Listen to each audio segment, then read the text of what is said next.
আসসালামু আলাইকুম। আশা করি আপনারা সবাই ভালো আছেন, আমরাও ভালো আছি আলহামদুলিল্লাহ। সুখ দুঃখে সংসারের আরো একটা নতুন ভিডিওতে আপনাদেরকে আরো একবার স্বাগত জানাই।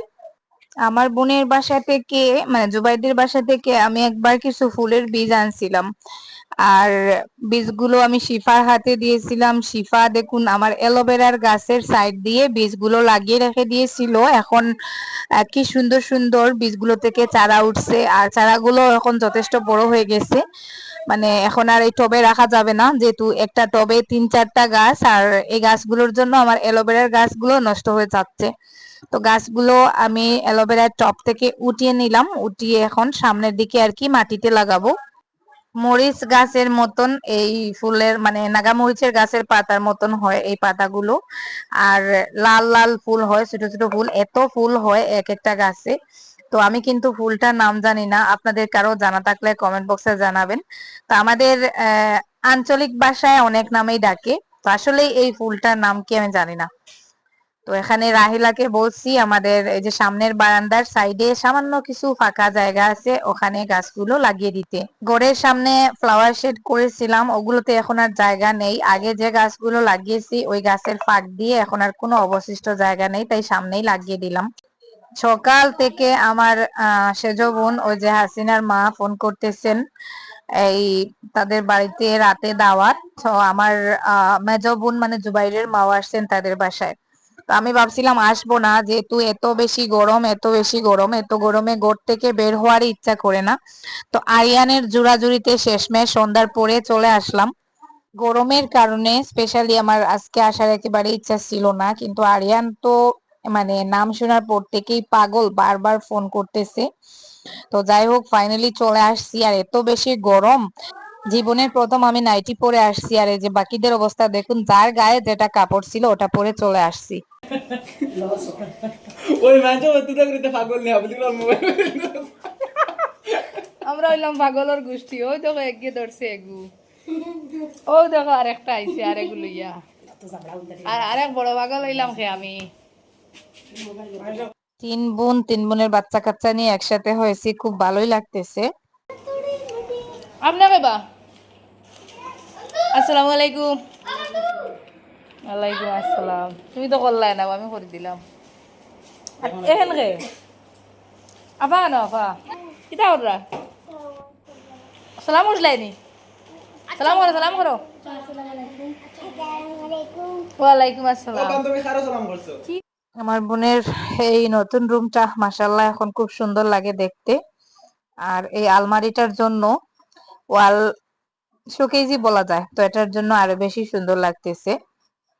তো যাই হোক এখন একটু চা নাস্তা করব, যদিও আমি চা খাই না, তারপরে ওদেরকে বারণ করছিলাম দিয়ে দিছে, তাই কমিয়ে অল্প একটু চা নিলাম। এত গরমে আসলে চা খেতে ইচ্ছা করতেছে না। আর দেখুন আরিয়ানের বাবা লুঙ্গি পরে চলে আসছেন, আমি নাইটি পরে ওড়না পরে চলে আসছি, যেহেতু রাতের বেলায় আসছি। আর এখানেও বাইরের কোনো মানুষ নেই। আরিয়ান তো এখানে দৌড়াদৌড়িতে ব্যস্ত। এখানে এসে এই যে জুবাইরের বাইকে পেয়েছে আর রুজিনার গাড়ি দিয়ে খেলাধুলা করতেছে। তো যাই হোক আমরা আবার রাতের বেলা চলে যাব। তোমরা এনে কিতা করো রে? দিন বিকারি পরের তরি পেলাইছি হারাইয়া।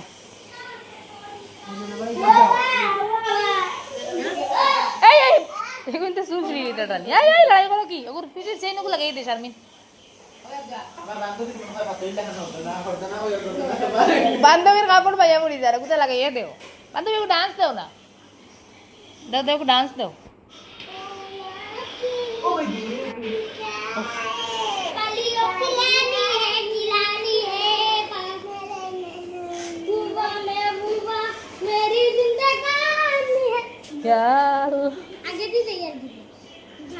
রাত বেজে গেছে 9:30, সবাই মিলে খুব বেশি মজা করছি। তো বাড়িতে আবার চলে যেতে হবে, এখানে খাওয়া দাওয়া শুরু হয়ে গেছে। তো মাংস ছিল, পনির ছিল, মাছ ছিল, ডিমও ছিল। তো যাই হোক আরিয়ানের বাবার তাড়াহুড়োতে আগেই খাবার দিয়ে দেওয়া হয়েছে, কারণ রাত এর থেকে বেশি হয়ে গেলে ফেরার জন্য আর কোনো গাড়ি পাবো না। তো আমরা আগে খেয়ে নিচ্ছি, ওরা পরে খাবে। তো এই যে খাওয়া দাওয়া চলতেছে। অসুস্থতার জন্য আরিয়ানের বাবার মাংস টাংস খাওয়া একেবারেই বারণ হয়ে গেছে, তো আজকে সামান্য একটু মাংস দিয়ে দিলাম। আর এখন এই যে বাকিরা মিলে খাবার খেতে বসছে। তো ওদেরকে খাওয়ার মধ্যেই রেখেই আমরা চলে যাব, গাড়ি যেহেতু চলে আসছে আর রাত 10টাও বেজে গেছে। তো ওরা খাবার দাবার খাক, আমরা বিদায় নিয়ে বেরিয়ে পড়লাম। বাড়িতে এসে রাতের বেলাটা জাস্ট ঘুমিয়েছি, তার মধ্যে খবর পেলাম বাবা অসুস্থ। মানে হঠাৎ করেই বাবার অসুস্থতার খবর শুনে এখন একটু বাবার বাড়িতে যাব। গত কয়েকদিন আগেও বাবার বাড়িতে গিয়েছিলাম, তখনও বাবা অসুস্থ ছিলেন, তবে এখন শুনলাম আমার বাইজির থেকে খবর পেলাম অসুস্থতাটা নাকি আরো বাড়ছে।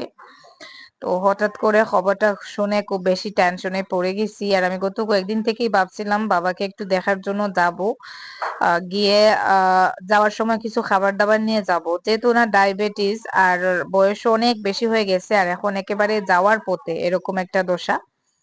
তো তারপরে ভাবলাম খাবার দাবার নিয়ে যাই, টুকটাক কিছু খাবার। মানে এমনিতেও তো আর ডায়াবেটিস সারতেছে না, তো আর উনি আসলে বয়স্ক মানুষ হয়ে গেলে এটা সেটা খেতে মন চায়। তো এখানে কিছু সাদা পোলাও করেছি আর 2 ধরনের মাংস নিচ্ছি। তো এখানে এই যে বড় বাটিটার মধ্যে একটু সাতকরা দিয়ে আর কি মুরগির ঝোল করেছিলাম। মুরগির মাংসের ঝোলটা করেছি, বাবা সাতকরা দিয়ে মুরগির মাংসের পাতলা পাতলা ঝোল খেতে খুব পছন্দ করেন। তো যাই হোক, এখানে মাংসের ঝোলটা অল্প করেই করছি আর কি, যতটা আমি নিব ওইটাই করেছি। আর টিফিন গুলো প্যাক করে নিয়ে এখন বেরিয়ে পড়বো। এদিকে গাড়িও চলে আসছে। তো গাড়ি বলতে আমি চাইছিলাম লাইন গাড়িতে চলে যাব, তো আরিয়ানের বাবা আবার ও যে রেশন কার্ডের চাল আনতে যাবেন, ওই জন্য আর কি গাড়িটা নিছেন, গাড়ি নিয়ে যেতে হয় চাউল আনতে। তো ওই গাড়িতেই আমরা চলে যাব, বাবার বাড়ির সামনে গিয়ে আমরা নেমে যাব আর আরিয়ানের বাবা ওইদিকে বাজারে চলে যাবেন, বস্তা হাতে দেখতেই পাচ্ছেন। আমার বাবার অবস্থা আসলে খুবই খারাপ। সেদিন আমি একটা ওই যে জায়গা জমি সংক্রান্ত একটা এগ্রিমেন্টের জন্য আসছিলাম, খুব অল্প সময়ের জন্য বাবার বাড়িতে আসছিলাম। ওই যে আমার বাগ্নির যেদিন বিয়ে ছিল ওইদিনও দেখছি বাবার অবস্থা খুব খারাপ। বাবার একটা টিপসই নিতে গিয়ে বাবাকে মানে 2 জনে মিলে তুলে বসানো হয়েছে। তো ওই দিন যাওয়ার সময় আমার কান্না চলে আসছিল। মানে যেতে তো হতো, কারণ ওই দিন আমার আবার বিয়েতে যেতে হবে, কিন্তু বাবাকে রেখে যেতেও মন চাচ্ছিল না।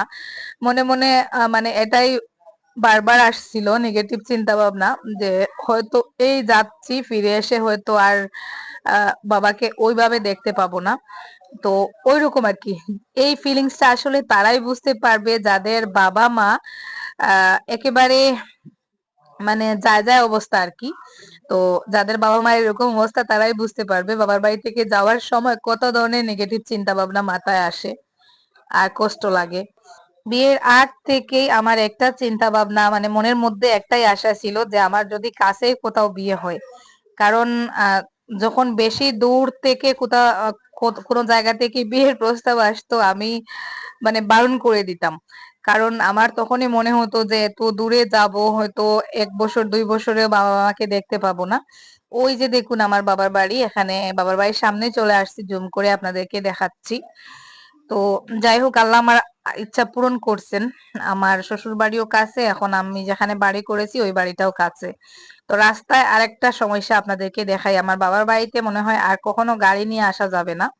আমার বাবার বাড়িতে যেতে হলে এই যে একটা রেল ক্রস করে যেতে হয়, আর রেল ক্রসিং এর ওখানে ওরা মানে রেল কর্মচারীরা আর কি পিলার পুঁতে দিছে, এখন আর ওই রাস্তা দিয়ে গাড়ি যাওয়া আসা করবে না। এটা নিয়ে একটা বিরাট সমস্যা আমাদের এই অঞ্চলের মানুষের।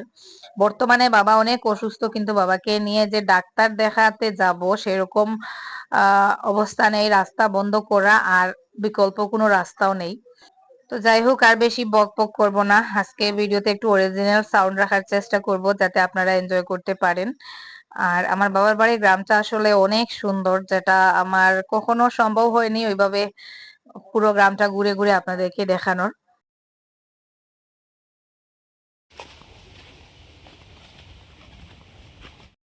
তেল মারতাম তে জি করলো নে আমি তো এই যে চলে আসছি বাবার বাড়িতে, অনেক দিন পর হেঁটে হেঁটে বাবার বাড়ি আসতে হলো। রাস্তাটা এই নতুন বন্ধ করা হয়েছে। তো তার আগে গাড়ি নিয়ে আসলে বাবার বাড়ির একেবারে উঠোনে গাড়ি আসতো, এখন কিন্তু আর ওই সুবিধাটা পাবো না।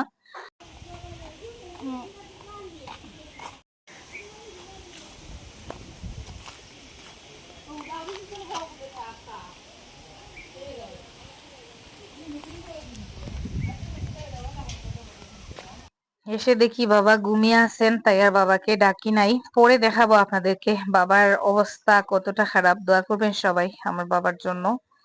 খুব বেশি খারাপ, মানে মা সেদিন বলছিলেন তো, আজকে সকালে আমার বাইজি ফোন করে বলতেছে ও আসছে বাবাকে দেখার জন্য।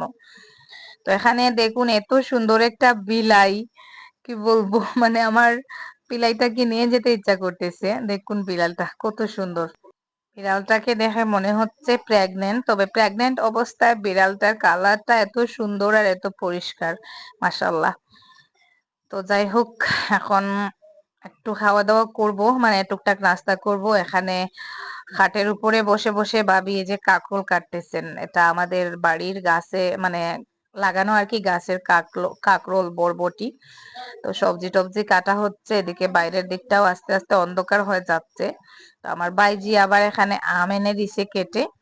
তো শরবত খেলাম, লেবু শরবত খেলাম, এখন আম খাচ্ছি। এত বেশি গরম পড়ছে গত 2 দিন থেকে, যেটা আসলে সহ্য সীমার বাইরে চলে যাচ্ছে, এত বেশি গরম। তো তারপরে আবার লিকার চা খেলাম, খেয়ে এখন একটু বাইরের দিকে বের হব।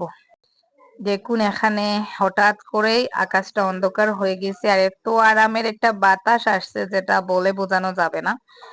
তো এদিকে এই যে আমার বাবার বাড়ির আশপাশের জমিগুলোতে মনে হয় চাষবাস শুরু হয়ে যাবে, মানে ধান লাগানোর কাজ শুরু হয়ে যাচ্ছে। মাটি কাটাকাটি, সরি, মাটি কুড়াকুড়ির কাজ চলতেছে। এখানে একটা করলার গাছ, একজার করলা, গাছগুলোতে এত করলা হয়েছে। আমার বাবার বাড়ির মাটিগুলো আসলে অনেক ভালো, যে কোনো সবজি খুব ভালো হয়। যেহেতু খুব বেশি গরম পড়ছে, তাই এখন পুকুর পাড়ে চলে আসলাম একটু ডাব খাওয়ার জন্য। ও বাগি আনছো নি বাকি খারবাই দেখি গাছ থেকে নারকেল পাড়া আসলে খুব কষ্টকর। তো যখন আমার সাথে জুবাইর আসে তখন একটু আমার সাহস থাকে, মানে ও নারকেল পাড়াপাড়ির কাজ করতে পারে, আমি তো আবার চাইলেও পারি না।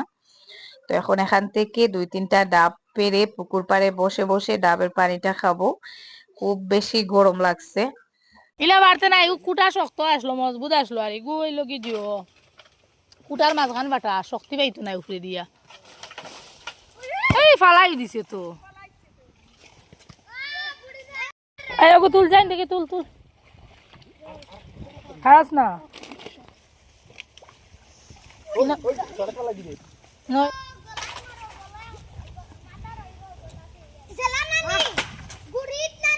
পার বাবা সাইডটা ফার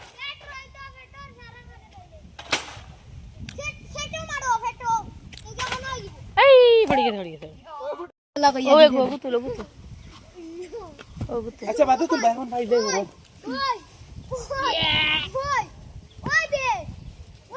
দুটো যা মজার বাতাস আইছে রে, রে রে খাসি আনতে আসলো। খাসি আছে না খাসি?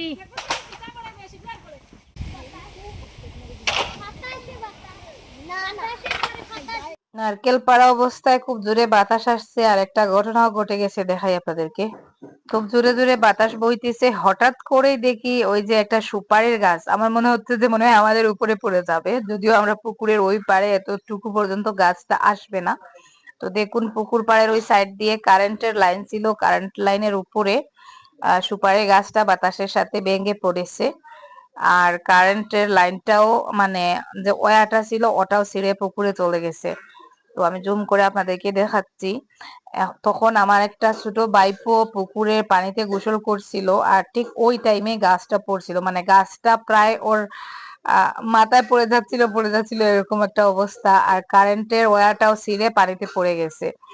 তো খুব বড় জোর একটা বিপদ থেকে আল্লাহ বাঁচিয়েছেন, কারণ ওই সময় লাইনে কারেন্ট ছিল না, যদি কারেন্ট থাকতো কিন্তু পানিতেও শর্ট সার্কিট হতো। আমি দেখাই আপনাদেরকে, ওই যে দেখুন গাছটা ওখানে পড়ছে, আর মানে হঠাৎ করে আর কি বাতাসের সাথে সাথে আমাদের চোখের সামনে গাছটা পড়ে গেছে। ওই যে দেখুন কারেন্টের তার ছিঁড়ে পড়ছে, মানে পানির মধ্যেও পড়ে গেছে, বেশিরভাগটা ছিঁড়ে পড়ে গেছে। তো এখন কিন্তু এই পানিটা খুব রিস্কি হয়ে যাচ্ছে, যতক্ষণ না তারটা এখান থেকে উঠানো যাবে। এখন গুয়া গাছ নাই কো গাছ ভাঙি আনি মাথাত পড়ি যার আল্লাহ জানোই ফাল ফাল ইগুন আর কুসাইয়া ওই রে ওই রে ওই রে ওই রে ফারিক পড়লো বাসিস আনে আনে এখন কারেন্ট নাই দান আর অন্য খাটো কাটিয়া বইয়া খাও যে ওই তুই আমার ভালো তুই জানলা তুই আমি তো দিয়ে আছি তো তো এটা কি জাত মজার বাতাস আইছে আইস আর উড়িয়া ফুরকেতে সারা দিনের গরম মোটামুটি আল্লাহ উসল করে দিতে উড়িয়া গেল আমি দান আর ওরা বইয়া কাটা স্টার্ট কর বাড়ির চারপাশটা সবুজ আর সবুজ। ওই যে দেখুন কুদাল দিয়ে এই জায়গাটা কুড়ে ধান লাগানো হয়, কারণ এই জায়গাটা মানে কোমর পর্যন্ত আর কি, এই জায়গায় নামলে কোমর পর্যন্ত মাটির নিচে চলে যায়, তাই ওটাতে হাল চাষ করা যায় না। এদিকে 3টা নারকেল পাড়া হয়েছে, এখন হচ্ছে জুবাইর নারকেল গুলো কাটবে আর এই পুকুর পাড়ে বসেই খেয়ে নিব। একটা কেটে বাবাকে দিব আর বাকি 2টা আমরা খাবো, আমার বাইজি, জুবাইর আর আমি। গিয়া ও বা খালি মুখ কাটোয় আ বাতাসে উড়ে এলিয়ে দাঁড় গিয়া ও যে ডাব গাছের তলে বইয়া ডাব গাছ লাগছে তার উপরে থেকে যদি ডাব তোর ডাবও পড়ে কিতা হাল হইতো না কত খারাপ ডাব ইলা চুলিয়া খাই না খালি জাস্ট মুখ খান কাট স্টাইল করো তুমি জান না তো ও ডাবগুলো পেরে মানে কাটাকাটি করে যে ও আগে খাওয়া শুরু করে দিছে, আমাদের 2টা রয়েছে পড়ে। তো এখানে আর কোনো পাইপ টাইপ ছিল না, ওইভাবে খাওয়া চলছে। তো ডাবের পানি খেয়ে তারপরে চলে আসছে আমার চাচাকে একটু দেখার জন্য। আমাদের বংশের যত ফুপু চাচা মানে আমার বাবার ভাই বোন যারা ছিলেন সবাই মারা গেছেন, শুধু আমার বাবা আর আমার ওই ছোট চাচা, সবার ছোট যে চাচা, ওই যে দেখুন স্ট্রোকে আক্রান্ত হয়ে উনি এখন অনেক অসুস্থ, কথা বলতে পারেন না, অবস্থা দেখুন খুবই মারাত্মক। তো খুবই খারাপ একটা অবস্থা। তো যাই হোক, চাচাকে দেখলাম। এক বাড়িতে মানে 2 বাড়িতে 2 ভাই অসুস্থ, কোনজন আগে যাবেন চলে যাবেন বলা যায় না। তো খুব খারাপ লাগতেছে। আর এখন আমি বাবাকে দেখাবো আপনাদেরকে, চাচাকে তো দেখালাম, এখন বাবাকে দেখাবো। 2 বাড়িতে 2জন ভাই মানে একেবারে যায় যায় অবস্থা। ওই যে দেখুন বাবা, পুরো শরীর ফুলে একেবারে ফেটে যাওয়ার মতন অবস্থা, কানেও শুনেন না, চোখেও দেখতে পান না, আর চোখগুলো এত বেশি ফুলছে। কি যার যাওয়া তোমরা কোন দিন কোন বিপদ হবার হতো করিয়া খান দিয়ে এটা কি যার যাওয়া চাই না। আমার ছেলের এখনো একটা এক্সাম বাকি রয়েছে আগামীকাল সকালে, তাই আমরা এখন চলে যাব। সন্ধ্যার দিকে বেরিয়ে পড়তেছি, তো বাবা কিছুতেই যেতে দিতে চাইতেছেন না। চোখগুলোর অবস্থা দেখুন, দেখতেই খুব বেশি কষ্ট লাগতেছে, কান্না পাচ্ছে। তো কিছু আর করার নেই, এটাই হচ্ছে আমাদের মেয়েদের জীবন, এই বাড়ি ওই বাড়ি করে করে জীবন চলে যায়। তো এখন যদিও যাওয়ার মন নেই, তারপরেও ছেলের এক্সামের জন্য যেতে হচ্ছে। আর সবাই আমার বাবা চাচার জন্য দোয়া করবেন। আর সবাই ভালো থাকুন, সুস্থ থাকুন, দেখা হবে নতুন কোনো ভিডিওতে। আল্লাহ হাফেজ, আসসালামু আলাইকুম।